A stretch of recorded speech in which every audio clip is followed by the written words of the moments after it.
चलिए हमारे पास 2 का 1 जो हमारा प्रश्नावली 4.1 class 10th NCERT math book हमारा जो है जिसका प्रश्नावली 4.1 का जो प्रश्न हमारा 2 है इसको हम लोग सॉल्व करेंगे। तो यहाँ पे क्या दिया हुआ, निम्नलिखित स्थितियों को द्विघात समीकरण के रूप में निरूपित कीजिए। यहाँ पे निम्नलिखित क्यों है, क्योंकि यहाँ पे इसमें और भी बहुत सारे प्रश्न वगैरह जिसको कभी मैं आगे जब सॉल्व करूंगा तो बताऊंगा। ये तो हमारा 2 का 1 है, ठीक है, तो इसको सॉल्व करना है, फिर 2 का 2, 2 का 3 इस तरह से है, और भी बहुत सारे प्रश्न है यहाँ पे आप लोग देख सकते हैं। तो इसीलिए यहाँ पे इस पार से आया, ठीक है। तो देखते हैं हम लोग यहाँ पे देखते हैं 2 का 1 2 3 4 यहाँ पे इस तरह से है ना, काफी सारे प्रश्न, तो इसीलिए यहाँ पे कुछ पार्ट्स है। अब चलिए हम लोग इसको यहाँ पे सबसे पहले सॉल्व कर लेते हैं। द्विघात समीकरणों के रूप में निरूपित करना है, ठीक है। आप लोग यहाँ पे एक तरह से द्विघात समीकरण सिर्फ बनाना। तो यहाँ पे एक आयताकार भूखंड का क्षेत्रफल, ठीक है, तो आयताकार भूखंड क्या होता है, जिसमें यहाँ पे एक आयत की तरह होता है, स्क्वायर नहीं है, वर्गाकार रहता तो ये दोनों बराबर होता है, बट यहाँ पे आयत है तो इसलिए इसका लंबाई अधिक होगा, चौड़ाई कम होगा, ठीक है। तो इसका क्षेत्रफल कितना होता है, 528 मीटर स्क्वायर लिखा हुआ है। कितना है यहाँ पे, 528 मीटर स्क्वायर।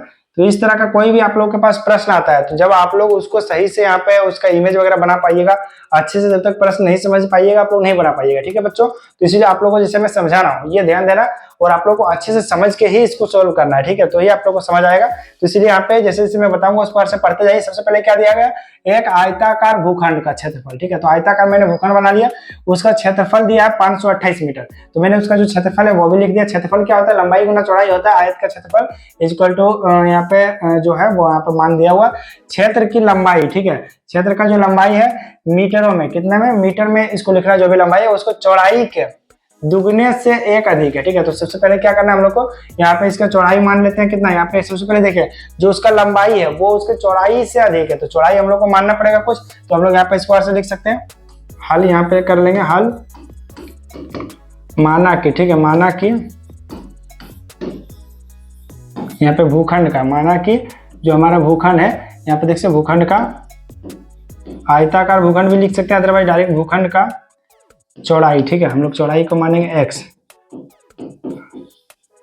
चौड़ाई इक्वल टू x, हम लोगों ने क्या माना उसका चौड़ाई को x मान लिया। अब यहाँ पे क्या, जो क्षेत्रफल की लंबाई मीटर में चौड़ाई के दुगने से एक अधिक है, ठीक है, तो हम लोग x मीटर भी लिख सकते हैं, अदरवाइज डायरेक्ट x लिखेंगे कोई दिक्कत नहीं। तो जो लंबाई है वो एक उससे अधिक है, ठीक है, तो लंबाई इक्वल टू यहाँ पे हम लोग कुछ पार्ट से लिख लेंगे, चूंकि यहाँ पे सेम रहेगा, सिर्फ यहाँ पे लंबाई कर लेंगे, ठीक है, तो लंबाई इक्वल टू x प्लस 1, ठीक है। तो यहाँ पे ये मीटर नहीं भी देंगे तो कोई दिक्कत नहीं है, कुछ पर से हम लोग ने लिखा, जो लास्ट में हमारा आएगा वो मीटर में आएगा, जब लास्ट में हम लोग इसको कैलकुलेशन करके निकालेंगे तो, ठीक है। तो कुछ पर से देखते हैं हमारे पास जो प्रश्न है सबसे पहले उसका यूज करके हम लोगों ने कुछ पर से लिख लिया। अब हम लोग देखते हैं, ठीक है, चूंकि हम लोग को पता है, चूंकि आयत का या फिर आयताकार भूखंड का, आयत का ही लिखते हैं, आयत का क्षेत्रफल इक्वल टू, ठीक है, आयत का क्षेत्रफल बराबर लंबाई गुना चौड़ाई, ठीक है, लंबाई गुना चौड़ाई होता है ना, ये क्षेत्रफल आप लोग को पता होगा। तो यहाँ पे क्या करेंगे, अब हम लोग लंबाई और चौड़ाई कितना दिया हुआ है यहाँ पे, इसका लंबाई देख लेते हैं x प्लस 1 इंटू एक्स, ठीक है, चौड़ाई कितना है x इक्वल टू हमारे क्षेत्रफल का मान हम लोग इधर भी लिख लेते हैं, कोई दिक्कत नहीं।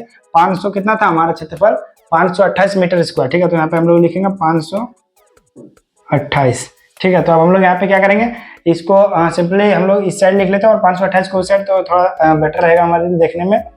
तो यहाँ पे क्या करेंगे हम लोग, यहाँ पे जो हमारे सबसे पहले गुना करते जाते हैं और साथ साथ ही लिखते जाते हैं, बेटर रहेगा, ठीक है। तो x इंटू एक्स कितना हो जाएगा, x square plus x into 1 x हो जाएगा इक्वल टू 528, यहाँ पे मीटर स्क्वायर है वो नहीं भी लिखेंगे तो कोई दिक्कत नहीं। तो ये हमारे पास कुछ पास देखते हैं, यहाँ पे एक समीकरण रेडी हो चुका है।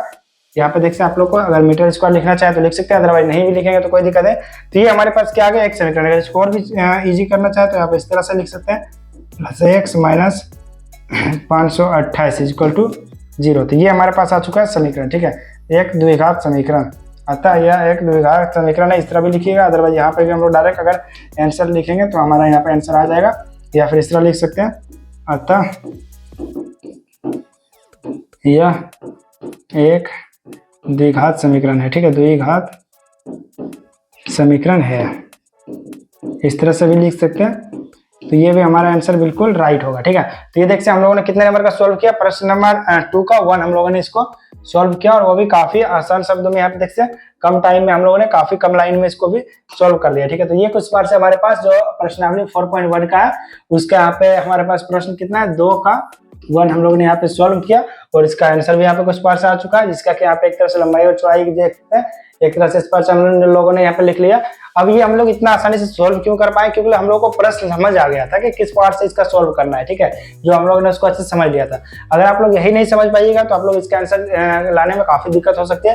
तो इसलिए सबसे पहले प्रश्न समझिए, उसके बाद ही उसका आंसर कीजिए, तो सबसे बेटर रहेगा। ठीक है, चलिए यहाँ पे आप लोग इसका स्क्रीनशॉट ले लीजिए, उसके बाद हम लोग इसका 2 नंबर का 2, 3 जो प्रश्न वगैरह है उसको सॉल्व करते हैं। ठीक है, तो आप लोगों ने इसका स्क्रीनशॉट ले लिया। चलिए हम लोग यहाँ पे जो हमारा नेक्स्ट प्रश्न है 2 का 2 इसे सॉल्व कर लेते हैं। ठीक है।